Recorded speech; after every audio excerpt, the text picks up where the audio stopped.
Hello guys, welcome to Pakistani real reaction. तो कैसे हैं आप सब? मेरा नाम है मुदस्सिर। मैं हूं Mubashar. So guys, 1,35,000 ton LPG and oil लेकर भारत पहुंचे इंडियन शिप्स, जिसको देख सदमे में पाकिस्तान। तो भाई साहब, 1,35,000 टन ऑयल और भाई एलपीजी जो गैस जो पंगा हो रहा था वो पहुंच के शिप पे पहुंच गई। इंडिया में जो शॉर्टेज हो रही थी वो अब शायद खत्म हो जाए, क्योंकि बहुत पंगा हो रहा था इंडिया में। लेकिन शिप पे शिप भारत आ रहे हैं, तो भारत देखो अपना माल मंगवाना भी फिर जानता है। तो भाई एलपीजी भी आ गई है। तो पाकिस्तान कह रहे हैं हमारा कुछ नहीं आ रहा, इंडिया का सब कुछ आ रहा है। तो काउंटडाउन करते हैं, स्टार्ट। स्ट्रेट ऑफ हुर्मुज़ से तेल की सप्लाई अरब ममालिक के लिए बंद है, मगर खुद ईरान यहाँ से अपना तेल बेच रहा है। 1,35,000 मैट्रिक टन तेल हमारे भारत में आया है। कैसे आया? स्ट्रेट ऑफ होर्मुज़ से।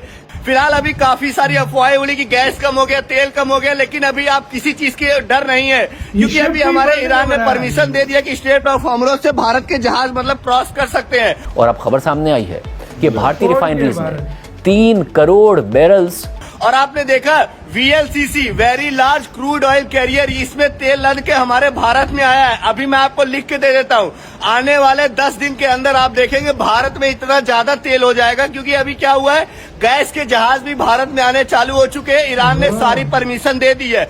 आज इंडिया के प्राइम मिनिस्टर नरेंद्र मोदी ने भी फोन उठा के और ईरान के सदर मसूद पेशकियां से बात कर ली है। उससे पहले ईरान, उनके फॉरेन मिनिस्टर जो हैं हिंदुस्तान के एस जयशंकर, उन्होंने ईरान के foreign minister doctor Abbas, doctor वो नहीं है, अब्बास अरक्ची जो हैं, ताल्लुकात होते हैं बराबरी की सतह पर। आपके घर दाने हों, आपके एक हाथ में कशकोल और एक हाथ में दूसरा उसके हाथ में दिया, और ताल्लुकात नहीं होते। आपको याद होगा कामरान शाह साहब, जनरल बाजवा साहब की एक ब्रीफिंग थी। पहले ही यहाँ से चीन का तेल गुजर रहा था, अब कहते हैं कि रशिया से रिलेटेड कमर्शियल शिपिंग भी यहाँ से गुजर रही है। बांग्लादेश ने परमिशन ले ली, उसका तेल भी गुजर रहा है। लेटेस्ट इसमें इजाफा हिंदुस्तान का हुआ है। वो अल्लाह की फौज साबित हो गए यार। क्यों नहीं दे रहा यार डूब मरने का मकाम है सबके लिए, डूब मरने का। हम सबको चुल्लू भर पानी लेना चाहिए और डूब मरना चाहिए, जो फतवे खाली देते रहे सारी जिंदगी। मेरी 35 साल सर्विस हो गई है, मैं एक आर्मी का चीफ हूँ, और मैं अच्छा लगता हूँ कि हर मुल्क जाके पैसे मांग रहा होता हूँ। सही है। और तुम लोग इधर बैठ के मोहम्मद बिन कासिम और सुल्तान महमूद गजनवी बन रहे हो। जब वक्ते क़याम आया तो वो खड़े हो गए, और हम नादान गिर गए सजदे में जब वक्ते क़याम आया।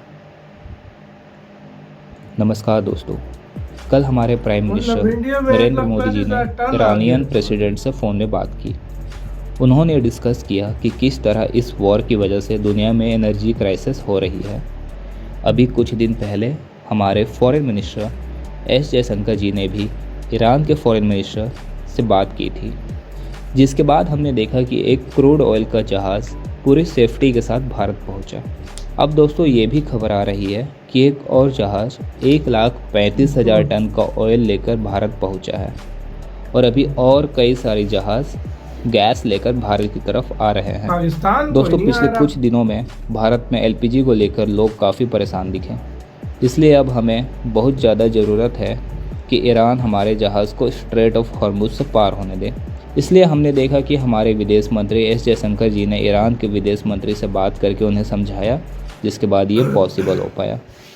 इसी टॉपिक पर चलिए आगे इस वीडियो को देखते हैं। चैनल को सब्सक्राइब और वीडियो को लाइक करना ना भूलें। आज इंडिया के प्राइम मिनिस्टर नरेंद्र मोदी ने भी फोन उठा के और ईरान के सदर मसूद पेशकियां से बात कर ली है। पाकिस्तान के किसी बंदे ने, ऑफिशियल ने अब तक ईरानी सदर से बात नहीं की। कम से कम शहबाज ने नहीं की, या किसी फौजी ने नहीं की, जो हर चीज़ में मामे बनते हैं वैसे। तो मैं सोच रहा था यार कि ईरान के 10% अगर बहादुरी इनमें होती तो जरूरत ही नहीं थी किसी की कुछ करने की। देखिए एटमी हथियार वो चीज़ है आपके पास कि कोई अगर ये सोचता है ना कि हम आपके 90% हथियार तबाह कर देंगे, आप पे हमला कर देंगे, और 10% भी बच गए तो आप क्या क्या तबाह कर सकते हैं उससे, इमेजिन करें। सो किसी भी न्यूक्लियर आर्म्ड कंट्री को बहुत बड़े अटैक का खतरा कभी नहीं होता। हाँ, बॉर्डर स्कर्मिशेस इंडिया के साथ चल रही हैं, लेकिन मेरा ये मानना है कि 1998 के बाद इंडिया और पाकिस्तान की किसी भी बड़ी जंग होने का खतरा खत्म हो चुका। कारगिल में क्या कुछ नहीं हुआ, क्या उसके बाद कोई बड़ी जंग हुई? क्योंकि एटमी कुव्वतें दोनों मुल्क बन चुके थे, तो बड़ी जंग नहीं हो सकती थी।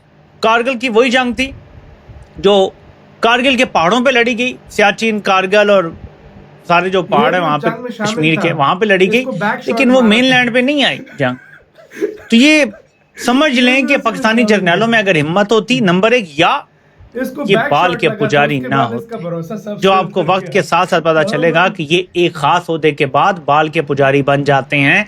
इस बात पे गौर करें, दुनिया बाल के पुजारी चला रहे हैं, कुरान में बाल का लफ्ज तलाश करें। अल्लाह मुझे माफ करे, गलती ना हो। आई थिंक हजरत इलियास अलैहिस्सलाम के जमाने में बाल की पूजा जो है वो हो रही थी। हमारी सरमायाकारी 41% डाउन है, हमारी तिजारत है कोई नहीं, हमारे कर्ज़ों में हम जकड़े हुए हैं, बेरोज़गारी हमारी बढ़ी हुई है, गुर्बत हमारी बढ़ी हुई है। और जो हमारे दोस्त हैं, एक हिमालय से ऊंचा और समंदरों से गहरा, हमारी टोटल मईशत है $450 अरब की, और हमारे पे कर्जा है $350 अरब। उनके लिए तो एक ऐसे ये झूंगा है, ये जो इतने तल्लुकात हैं, ये बलाएं लेने वाले तल्लुकात, आजा जफ्फी लाल है, तो ये तल्लुकात वो हमारे नहीं देखते। मेरे और कामरान शाहिद के तल्लुकात हो, मैं साइकिल फटपटी पे फटीचर साइकिल पे आ रहा हूँ और इसकी मैं तो भट्टी साहब को गाड़ी दिलवाऊंगा से गुजरे, बड़ी लंबी चौड़ी, और तो कोई छोटी सी गाड़ी मुझे भी दे दोगे ना भाई, दोस्त है अपना, अच्छी मुनासिब गाड़ी, आजा सजना तुम ही बेच बैठ जा, गड्डी एसी लाल है। तो तल्लुकात नहीं होते भाई, और निकल आओ इस दुनिया से। उसने मुझे जफ्फी मारी, उसने मुझे जहाज भेजा, उसने मुझे बुलाया, ये वो अपनी उनकी है ज़रूरत है। आप मेरे प्यारे भाइयों निकलो इस बात से। हम उनसे क्या तो यार वीडियो खत्म यार, सीधी सी बात है।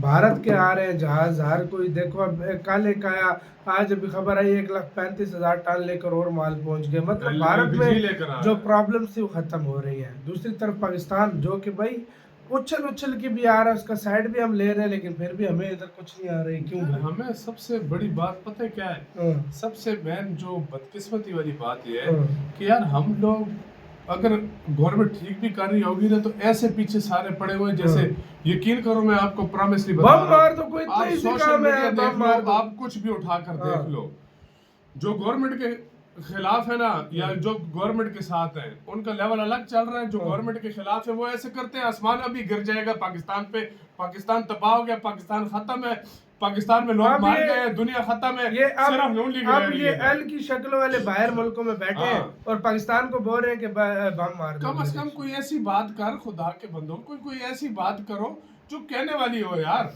ठीक है यार, हम लोगों को बहुत सारी प्रॉब्लम है, हमें पैसे की जरूरत है, हमें सब कुछ कह रहा, लेकिन इतना भी ना करो यार, जितना जो है ना, देखो ऑयल यहाँ भी पहुंचा है, किस तरीके से पहुंचा ये हमें नहीं पता, लेकिन पहुंचा है। लेकिन ये है कि इंडिया को देख लो, कम से कम वो इंडिया ने हर एक देश से बात कर रहा है। हमारी गवर्नमेंट को चाहिए कि हर एक से बात करे, हमें एक जुट में नहीं रहना चाहिए कि हम सऊदी अरब, चाइना, ये वो, सबसे बराबरी के बात पर बात करो, सबके साथ बराबर चलो। तो आपका इसके ऊपर क्या कहना, अपने राय बता रहा, अपना बहुत